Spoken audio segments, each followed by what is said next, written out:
Tractor हार्वेस्टरच्या बॅटऱ्या चोरणाऱ्या टोळीचा पर्दाफाश, 4 बॅटऱ्या, ॲटो आणि मोबाईलसह 1.30 लाखांचा मुद्देमाल जप्त. हिवरखेड पोलिसांची धडाकेबाज कारवाई, गुप्त माहितीच्या आधारे 2 आरोपी जेरबंद. अकोला जिल्ह्यातील हिवरखेड पोलिसांनी बॅटरी चोरी करणाऱ्या टोळीचा पर्दाफाश करीत 2 आरोपींना अटक केली असून चोरीचा संपूर्ण मुद्देमाल हस्तगत करण्यात यश मिळवले आहे. या कारवाईमुळे परिसरातील शेतकरी व वाहनधारकांमध्ये समाधान व्यक्त केले जात आहे.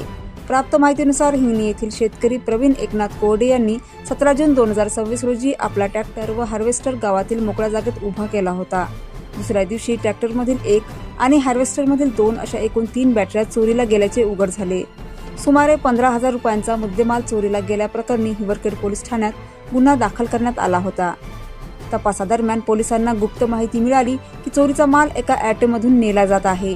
पोलिसांनी तत्काळ सापळा रचून संशयितांना ताब्यात घेतले. चौकशीत आरोपी अब्दुल शाहीर ताहेर खान राहणार अकोट आणि सोफिया परवीन शेख हमीद राहणार इंदिरानगर हिवरखेड यांची नावे समोर आली.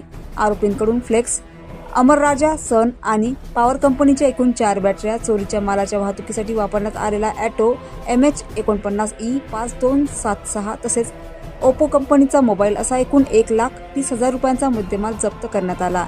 ही कारवाई पोलीस अधीक्षक अर्चित चांडक, अप्पर पोलीस अधीक्षक बी चंद्रकांत रेड्डी आणि उपविभागीय पोलीस अधिकारी निखिल पाटील यांच्या मार्गदर्शनाखाली हिवरखेड पोलीस ठाण्याचे ठाणेदार Sachin Patil, police head constable Pramod Chavan व योगेश डांगळे यांनी यशस्वीरित्या पार पडली.